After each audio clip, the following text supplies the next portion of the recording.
Hello there. Thank you for tuning into Town Meeting TV's coverage of the 2024 election. This is our first program in a series of forums that we will be bringing you in advance of the primary election on August 13th. And you can find this and many more forums, candidate forums, at cctv.org/primary or on our Town Meeting TV YouTube channel where auto-generated captions are available. On tonight's program, we will hear from two candidates running for the Democratic nomination to run for governor of Vermont. Those candidates are Esther Charleston and Peter Duval. Thank you so much for joining us, you guys. Thank you for having us. Yes. Awesome. So we've prepared a list of questions for each of you, and you'll have 90 seconds to answer each question. We'll do rebuttals, but only in the case where one candidate is directly naming another, in which case you'll have 30 seconds to respond. If you're tuning in live, we also welcome your questions at 802-862-3966. You can call in your question, and we will do our best to prioritize and put your question on the air here. We've got a phone on the desk. And we ask that you share, when you call in, you share your name, the town you live in, and that your question be directed to both of the candidates here. So no questions just to one candidate in particular. We want to make sure that every candidate gets equal time to speak tonight. So with that, we will get started with opening statements, and we'll start with you, Esther Charleston. Thank you so much for having me. I am Esther Charleston, a wife, a mother to two beautiful souls and a small business owner, and a proud Vermonter by choice. In Vermont, I found a perfect place to raise my children, a state known for its quality education, peaceful lifestyle, and strong sense of community. Having served on the Middlebury Select Board and chairing the State of Vermont's Commission on Women, that experience further solidified my commitment to advocating for all Vermonters. My motivation, it's my children, of course. I want to build a better Vermont for them, a place where young families can thrive without the constant struggle for attainable housing and quality education. So, join me so we can create the Vermont we want for the future. Thank you. Thank you so much. Peter Duval, your opening statement, 60 seconds. I'm running because red and blue teams are not getting the job done. I'm a fusion candidate, and I'm running so there is a choice on the ballot for ecologists and other voters who care about our planet, the one and only habitable planet in the known universe. Vermont has fallen behind in meeting weak climate goals set decades ago. Since then, the ecological problems worsened dramatically, yet Vermont dithers with elaborate technology substitution that's too little, too late. Vermont politicians seem to have made a pact to deliberately ignore a large portion of greenhouse gas emissions, especially from biomass energy. Life cycle and Scope 3 analysis of emissions is inevitable, and it is short-sighted to ignore these in order to create the illusion of progress. And sprawl continues to chew up Vermont's open space. Both teams lose the ball, and Vermont needs to break out of that political game and echo chamber and to think differently about the problems and opportunities before us. Thank you. Thank you so much, Peter. Awesome. So we'll dive into our questions now. A reminder that you can call in at 802-862-3966 and share your questions with both candidates here. We'll start with a question about the incumbent governor, Phil Scott. Republican Governor Phil Scott seems to be among the most popular governors in the country, according to polling data. How do you interpret his popularity, and how will you convince Scott supporters to vote for you in this election? And we'll start with Peter Duval for this question. 90 seconds. Well, all candidates would lose against Phil Scott. Even Howard Dean, Teflon Phil, and the Democrats are happy with the legislative administrative duopoly. My approach is to offer an environmental perspective and significant policy proposals on the order of billions of dollars per year in economic cost reductions. Closing the wood chip plants and shrinking the automobile fleet would be lead initiatives. And only with cost savings and that decoupling from the 1900s can Vermont move forward into the 21st century, already a quarter of the way finished. So I would lead with policy and new perspective. Thank you very much. Esther Charleston, your thoughts on Governor Phil Scott? Yeah, so Governor Phil Scott's handling of COVID-19 pandemic was generally well received. However, we're in a critical time to understand that this election presents an opportunity to address the areas where we can do better. While recognizing his contributions, it is also essential to emphasize that inaction on pressing issues is a luxury Vermont cannot afford. So needing a leader who is proactive, a leader who will see the people. And so my vision and approach is different. I would be a collaborative leader when it comes to problem solving, focused on inclusivity and progress, and engagement and transparency. It's important that government is transparent. Awesome. Thank you both very much. We'll move on to a question now about property taxes. So this is a question on many folks' minds right now. This year, many Vermonters will see a double-digit increase in their property taxes, and nearly a third of school budgets failed on town meeting day this year. As governor, how would you approach education funding and property taxes for the coming fiscal year? We'll start with you, Esther Charleston. Yes, as an educator, I have witnessed the devastating impacts of failed school budgets firsthand. Colleagues receiving pink slips and ultimately losing their jobs due to budget shortfalls is unacceptable, and that's not where we want to be. We must take an approach to reform education funding and property taxes to ensure stability and quality in our education system. And the way I would address that is diversifying income as far as a revenue source for education. And that would look like income and wealth taxes, sales tax, and of course, a comprehensive and equitable funding. So it doesn't matter the region, how much money they have, all will have what they need. Thank you very much. Peter Duval, your thoughts on education funding?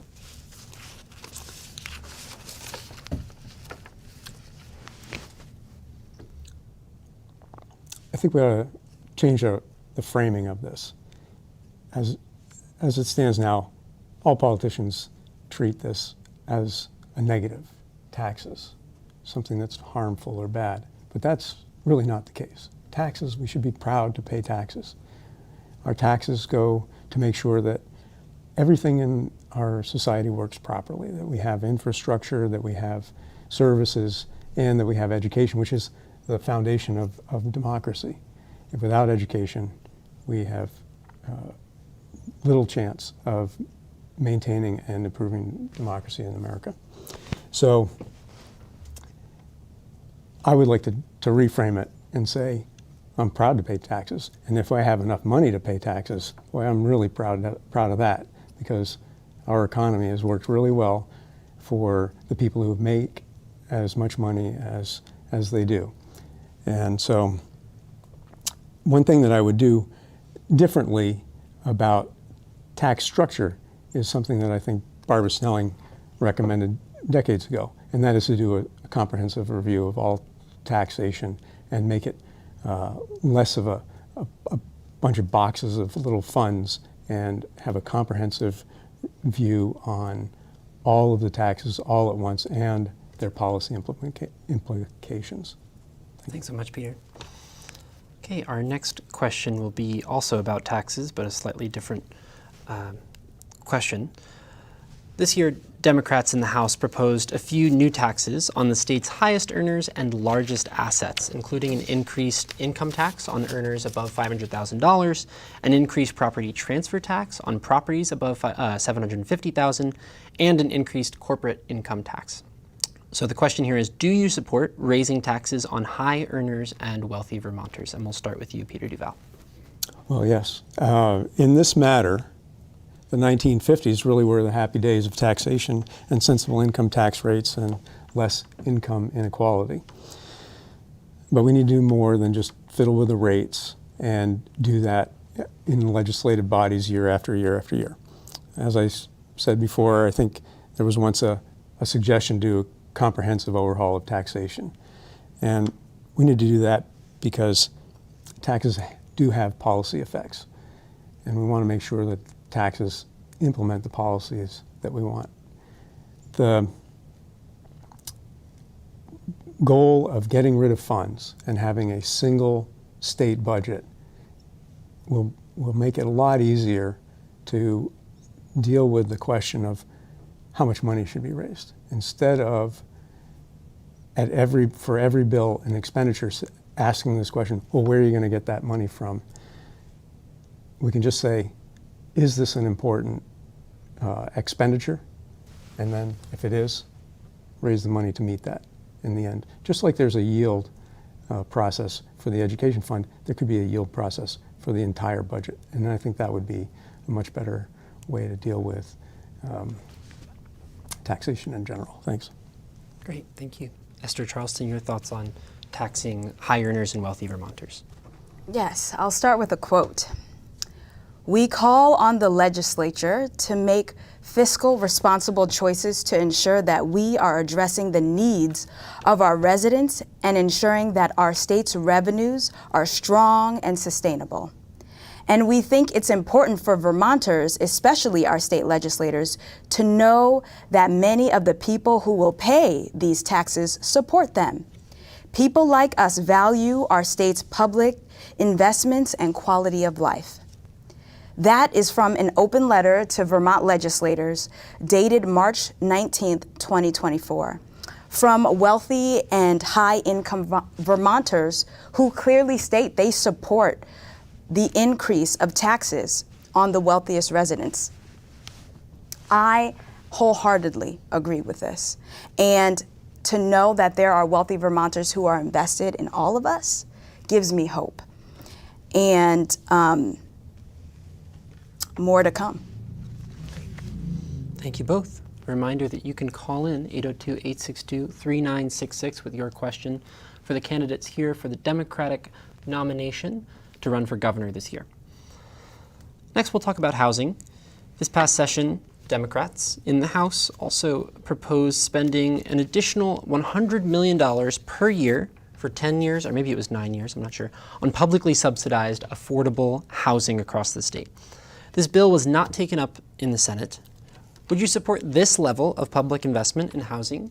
And to add on to that, is our housing crisis due more to regulatory failure or to underinvestment? And we'll start with Esther Charleston here. Yeah, I will say the housing crisis in Vermont requires a multifaceted approach, addressing both investments and regulatory barriers. I strongly support the proposal to invest in publicly subsidized affordable housing. However, the investment alone is not enough. And so we can also tackle the regulatory failures that contribute to our housing shortage. And the way we do that is through zone policy reform and legislative action. Great, thank you. Peter Duval, your thoughts about investing in housing? I think it's a problem if we continue business as usual, and to just pour money into housing development risks continuing the same pattern that's created the problem. So I think the way to deal with development right now is to really focus on the future. What would a climate-safe environment look like for humans? And what kind of development pattern would support them at zero greenhouse gas emission and beyond? Because of course we already know that we need to remove greenhouse gases from the atmosphere deliberately and more effectively than nature does already, which is pretty effective. So we've got a lot of work to do. And the first thing we need to do is set a model that accomplishes the task and goals ahead of us. So I would certainly want to be happy to spend to accomplish that. I'm not so excited about spending to build yet more suburban houses, ex-urban houses, apartment buildings, just in the same pattern that is happening right now. Thank you very much. Let's now turn to emergency shelter, a part of the housing conversation. Vermont reported 3,295 people experiencing homelessness in 2023, up from 1,110 in 2020. This summer, the state is rolling back its pandemic-era emergency shelter capacity across the state, pushing hundreds more Vermonters onto the streets. How would you approach the need for emergency shelter, and how should we pay for it? And we'll start with Peter Duval here. You know, when people talk about homelessness, the implication is, or the standard that's set is, this person is not in a house or is not in an apartment, and I don't think that is on the hierarchy of needs. Much farther down the hierarchy of needs, and this has been relayed to me in conversations with people who are homeless when I'm out canvassing, that what they really want is a place to sleep. And it should be a good place to sleep, not one that's noisy or crowded. It should be a private, quiet, secure place to sleep. So I think that focusing on that basic need, that essential need that is almost more important than water. It's just so important that we sleep. That would be a focus of mine, just to concentrate on that essential. Okay, thank you. Esther Charleston? Yeah. The rise in homelessness in Vermont is deeply concerning. The official count of 3,295 people experiencing homelessness in 2023 is alarming, and we must acknowledge that the actual number is likely higher. As an educator, I have seen firsthand the impact of homelessness on students and families. Many Vermonters are falling through the cracks, and we need all hands-on-deck approach to address this issue. So I have visited the encampments and spoken to those affected by homelessness. Witnessing the urgency of the issue, we must act swiftly and compassionately to provide immediate relief and long-term solutions. So proposed solutions would look like extended emergency and transitioning housing, implementing housing first models, increase in funding and resources, so second homes and Airbnb taxes, community partnership. We don't have to do this alone. The government can partner up with others, all hands on deck. And of course, a holistic approach, having wraparound services, because usually people without homes have doctors, or going to the doctors regularly, or education support, whatever it may be. It's important to have those wraparound services. Thank you both. I'm checking here to see, do we have a phone call or no? I thought I heard a phone call, but maybe it was an unrelated phone call. Okay, great. So we'll move on to our next question here, which is also related to the last question, the question about overdoses in Vermont. 231 people have died from an overdose in Vermont in 2023, that's last year, with 95% of overdoses involving fentanyl. So the question is, what must be done to prevent overdoses and promote addiction recovery in Vermont? And we'll start with Esther Charleston. That number, the loss of 231 Vermonters in overdoses in 2023, is tragic, and that affects countless families and communities. With 95% of these overdoses involving fentanyl, we must take urgent and comprehensive action to further prevent the loss of lives and support those who are struggling. And so what would that look like? Looks like education, an education campaign, awareness in schools, because as an educator, I also saw how early it can start, what children are exposed to, so educating them early. Supporting harm reduction initiatives like overdose prevention centers and harm reduction services, and promoting addiction recovery. So treatment and recovery support looks like Medicaid covering the long-term residential treatment programs, provide at least 90 days of comprehensive recovery. It seems like a lot, and it can happen. Thank you. Peter Duval, your thoughts on the overdose crisis?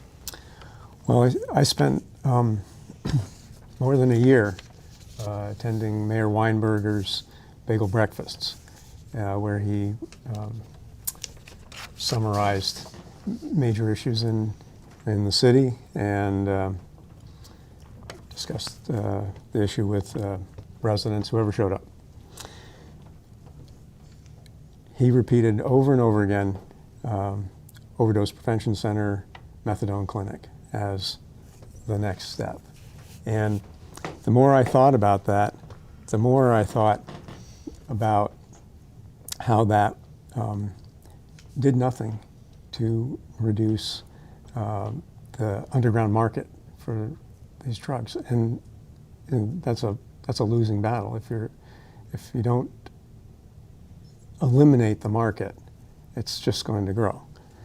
So I'm for returning to medical assistance here, where there's a safe supply for people, and perhaps it requires a lot more study and design, but registering users, getting them a safe supply, medically guided, and at the same time having really strong interdiction efforts, because we want to get rid of the market. Thank you. Thank you both. Our next question is about criminal justice.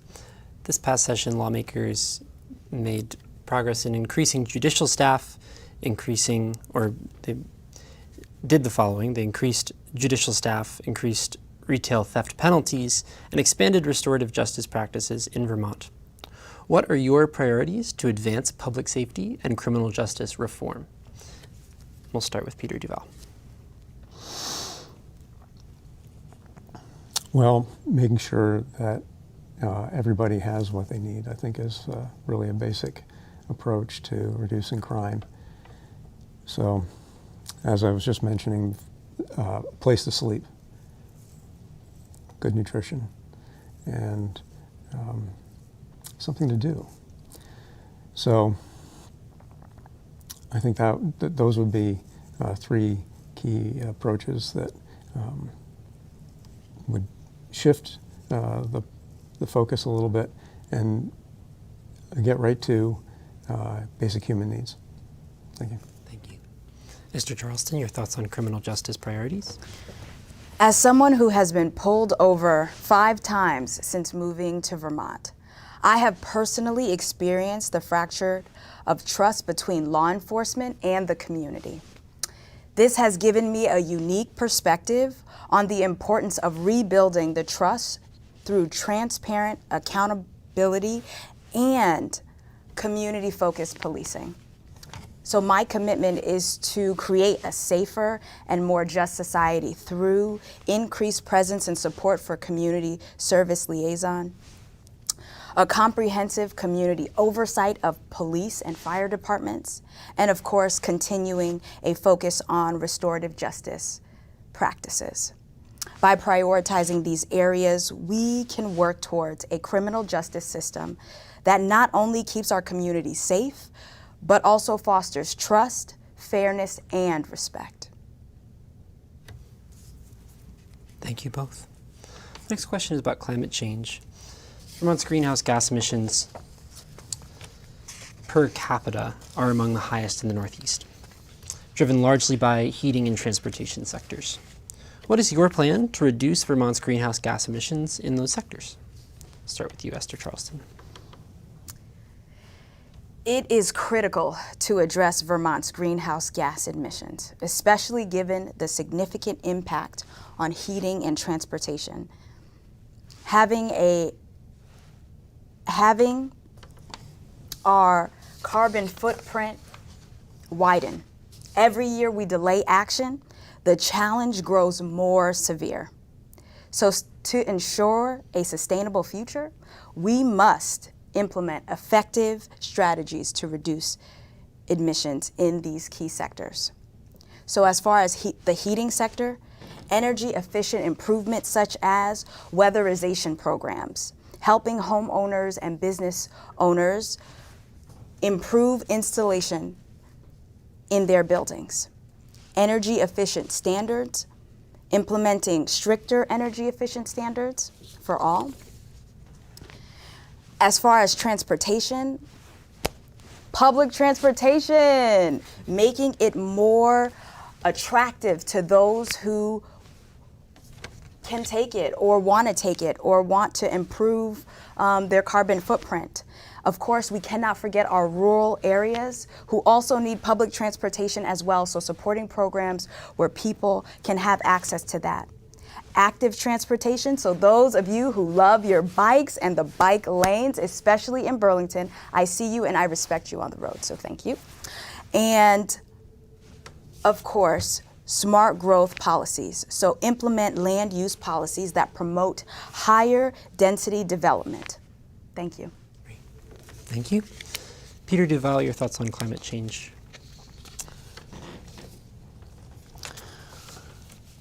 I think we've been stuck in Vermont on the idea that incentives and disincentives alone are sufficient to make progress in this area. And the morphing of the Efficiency Vermont contract to try to cover greenhouse gas emissions is just not going to do it. So that and dealing with net metering, which is an expensive and insufficient approach to getting solar distributed throughout the state would be a key priority for me. So in terms of heating, buildings really should be ready for the end of the century, not be incrementally different than they are today. So I would certainly want to have a strong building code like Passive House Zero or Living Building Challenge 4.0 as just the basic requirement for all buildings and renovations. In addition to that, to get rid of the net metering, I would like to do a deep energy retrofit at roof replacement time. And this can be on-bill financed by the utilities, so they'll have their opportunity to make money. The least expensive solar panel is the one that's not put on a roof because they've fulfilled the net metering need. That one incremental extra solar panel is the one that we should be making sure gets put on the roof. Thank you. Thank you both. We've got just a few minutes left now, so I think we'll move on to our lightning round questions. So these are questions, there are just a few of them, and we'll ask for each of you to give us a yes or no question, and you can have up to 10 seconds to elaborate on them. So try your best to keep things pretty short, yes or no, and maybe just one additional sentence. And so we'll start with you, Peter, on this first question. Should private schools be funded with public dollars? Well, they are and they have been. So I think we should think about making sure that public school districts span the places where people live. I think that's the way to resolve that. So, Esther Charleston, should private schools be funded with public dollars? No. Okay. And we'll start with you on the next one. Do you think we should raise the age for juvenile jurisdiction of family courts? Yes. Peter, do you think we should raise the age? Yeah. This next one, should biomass burning, meaning burning wood, play a role in emissions reduction strategies? Peter Duval? It's not. It's more polluting than any other source of electricity available to Vermonters. So it should be ended immediately. Thank you. Esther Charleston, should biomass play a role in emission reduction strategies? Yes. Do you support overdose prevention centers? Esther Charleston. Yes. Peter Duval, do you support overdose prevention centers? No, they should be medically supervised safe supply centers. Did Governor Scott overstep his authority by appointing Zoe Saunders as interim education secretary this session? Peter Duval. I don't know, but apparently he has, so I'm sure we'll find out eventually. Esther Charleston, has the governor overstepped his authority by appointing the interim secretary of education? Yes. And we'll end on a fun one. What's your favorite ice cream in Vermont? Esther Charleston. I'm vegan, Okay. but when I did eat ice cream, a maple creamy. There you go. Peter Duval. Yeah, ice cream's one of those things that we may have to say goodbye to in order to address our environmental goals, but I really did like Chunky Monkey. Okay, thank you both very much. We'll finish with 30-second closing statements for both of you, and we'll start with Peter Duval.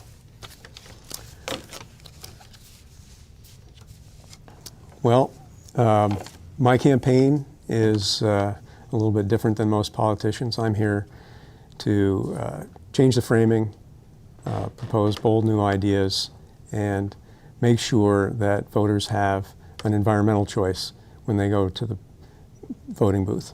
So I hope you'll take a look at my website, peterforvermont.earth, and read some of my policy proposals, especially about transportation, where we could save $1 billion easily every year. Thank you. Esther Charleston, your closing statement, 30 seconds. Yes. We need a proactive governor who is willing to tackle issues head on. From strengthening our education system to creating more attainable housing options, my vision for Vermont is one where everyone has the opportunity to succeed and thrive. Please visit Esther for Vermont to check out my website, and I look forward to working with you to make Vermont an even better place to live, work, and raise a family. Onward and upward. Thank you. Thank you both so much for joining us this evening, and thank you for tuning in to Town Meeting TV's coverage of the 2024 election.